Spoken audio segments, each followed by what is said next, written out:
This is a tough question, and I suspect I know what the answer is. And again, this is to you, Alex. Every Euro 2018 truther wants to know, have you ever felt legitimately upset at something you've commentated over, and what was it? Unfortunately, the horrible scenes of Spa in 2019 was just an awful weekend, and it was very affecting for everyone involved. Not that I'm making myself part of it at all, but it was to be in an environment and to see all of your friends and colleagues go through that. I've been very fortunate with my family. My grandparents lived until they were old. I'd never been through the experience of speaking to someone a couple of hours before and they're no longer with us a couple of hours later. And it's just bleak and horrible. And I hope his family can find peace with it. And I hope we never stop striving for the safety, because it was raw, and it's forever upsetting. It's the reason that I think you go into commentary, or certainly the reason that I went into commentary, is the people I heard commentating when I was a kid made it this joyful, exciting, engaging thing. And so when the horror of the outside world, invades your nice piece of not escapism, but the thing that you invest in and the thing that you look forward to when you wake up, when that's then invaded by injury or death, it's brutal and horrible. And we need to keep pushing the safety so it doesn't happen. Is this something, Pepe, it's follow-up questions, and one from the audience, and Floris, Pepe and Floris here, that we're seeing changes now to Eau Rouge and Radillon based off how dangerous it got last year as well. Purists don't like this, but do you think Alex is right that the pursuit of safety should be paramount ahead of keeping tradition? Let's go with you first, Pepe.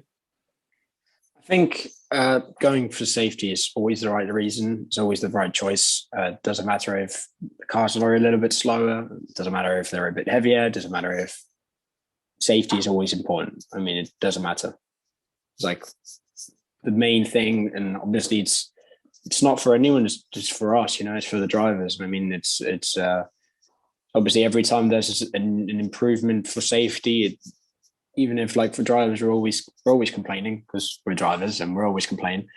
And but for example, for me, obviously, when they said that the new F4 was going to drive with a halo, it's like, it's completely good. Like the good of, like, it's just right. I mean, it's right, because, for example, in our season in F4, there was one crash which is really, really close in Jerez in the hairpin, but one car just went over the other. And there was also one flip in Barcelona in testing. There was one car that went into the back of the other, and it flipped and it landed on the road, but the robot broke. So it's obviously going for safety is all the right reason. I mean, there's drivers that have been really close and have experienced what is really, like, for example, I don't want to say the word, but near-death moments. And it's not fun for anyone. And I mean, I know more than one who have quit because of that reason, and I fully understand it. Floris, is this right that we want to see more runoff? We want to see additional driver safety, or do you think having the traditional tracks and their old layout to potentially help in comparing different seasons, is that more important? No. For me, everything for safety. It's just some people just have a little bit of difficulty adjusting. I remember when what Pepe said when the halo came into talks.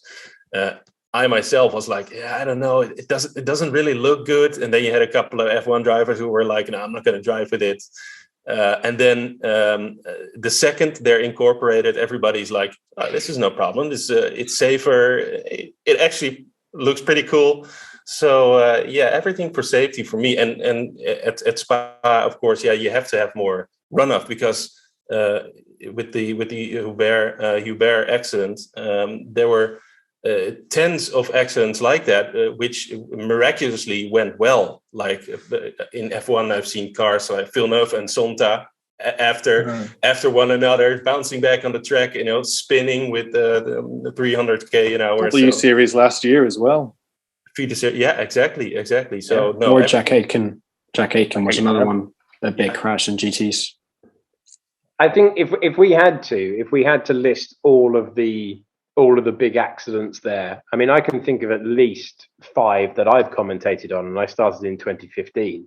Like, the changes are overdue at that corner, and I understand that you don't want to change a piece of motor racing heritage, but it's already been changed. It doesn't look the same as it did in the 40s. It doesn't look the same as it did in the 60s. It doesn't look the same as it did when Senna was going up the hill.